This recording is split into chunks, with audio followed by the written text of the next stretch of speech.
देखा कितने hard working होते हैं ये जापानीज लोग। और एक आप एक छींक के आ गई तो स्कूल नहीं जाएंगे, कॉलेज नहीं जाएंगे, काम पे नहीं जाना, हाची हाची। और पूरा दिन इंस्टाग्राम पे मत बैठो, यूट्यूब पे मेरे वीडियोस भी देखो। वापसी पर स्वागत है। आज हम बात करेंगे एक ऐसे आदमी के बारे में जिसे दुनिया का सबसे बदकिस्मत और बदनसीब इंसान माना गया है।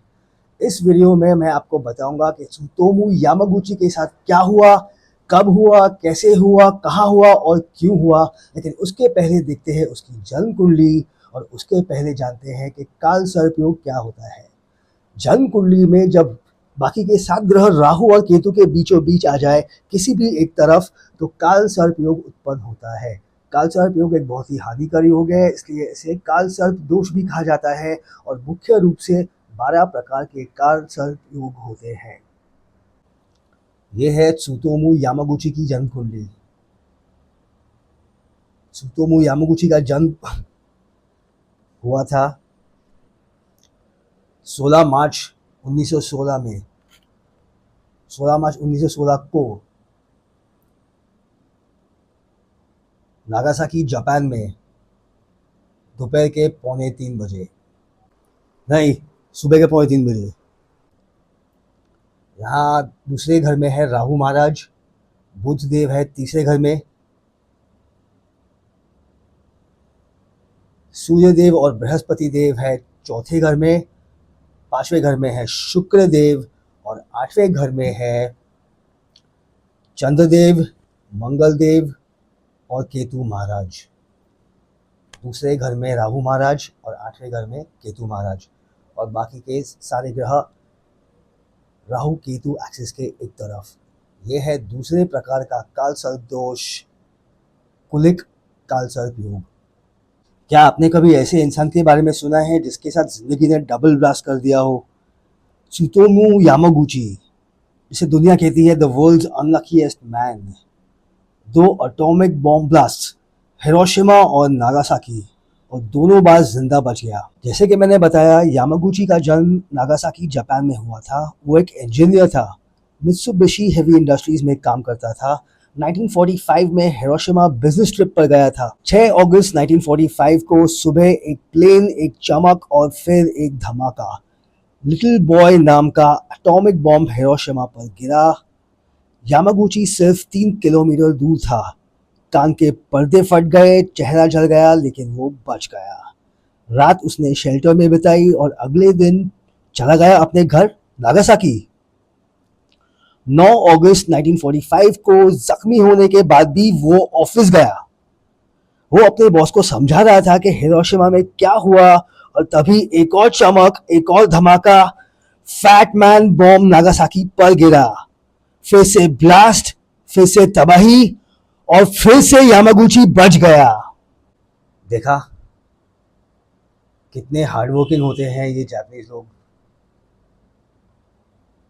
और एक आप एक छींक के आ गई तो स्कूल नहीं जाएंगे, कॉलेज नहीं जाएंगे, काम पे नहीं जाना, हाची हाची। लेटे रहना है और स्क्रोल करते रहना है। फिर आपकी माँ खिचड़ी लाती है तो आप मुंह बनाते हो।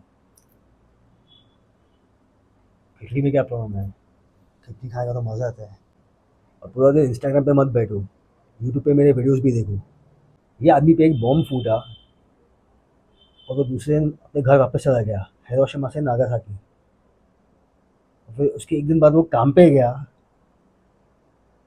और उन लोग को उसकी कॉलीग सब लोग को बताया था कि क्या हुआ हिरोशिमा में।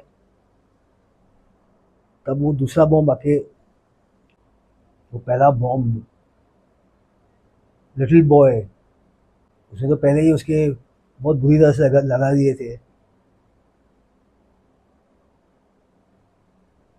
फिर ये फैटमैन आके पूरी तरह से उसकी मार दी। कुलिक कल्चर उपयोग बुरी घटनाएं भी देता है। कुलिक कल्चर उपयोग वाला bomb blast, earthquake, flood, landslide, volcanic eruption, कोई भी बुरी घटना की वजह से मर सकता है। कुलिक कुलिक कल्चर उपयोग इंसान को मुंह से जुड़े प्रॉब्लम्स भी देता है। वो इंसान शायद सिगरेट दारू बहुत पिए, या तो फिर उसे चाय कॉफ़ी पीने का बहुत शौक हो, या तीखा खाने का बहुत शौक हो, या नॉनवेज खाने का बहुत ज़्यादा शौक हो। कि इंसान की ज़ुबान कड़वी हो सकती है, और ये इंसान बहुत अच्छा बोलने वाला भी हो सकता है, मतलब उसके बात करने की स्टाइल बहुत अच्छी हो सकती है। त्सुतोमू यामागुची ने 50 साल की उम्र तक सिगरेट और शराब का बहुत मज़ा लिया और फिर उसे दोनों छोड़ दिए। और फिर वो 93 की एज पे मर गया, उसको स्टमक कैंसर हो गया, जो कोलिक कैंसर उपयोग भी दे सकता है। कोलिक कैंसर उपयोग वैसे ओरल कैंसर्स ज़्यादा देता है, जैसे माउथ कैंसर हो, टंग कैंसर हो, लंग कैंसर हो, थ्रोट कैंसर हो, इसोफेगल कैंसर हो, लेकिन स्टमक केबल्स भी दे सकता है। और त्सुतोमू यामागुची 93 की एज तक जिए, 93 तक जिए, स्टमक कैंसर हो गया। और तो उसमें इतना अनलकी क्या था, मतलब अनलकी तो वो लोग थे ना जो ब्लास्ट में मर गए। तो इसकी भी वाट लगी बराबर है, लेकिन बच गया, पहली बार, दूसरी बार बच गया और फिर जिंदा रहा 93 तक।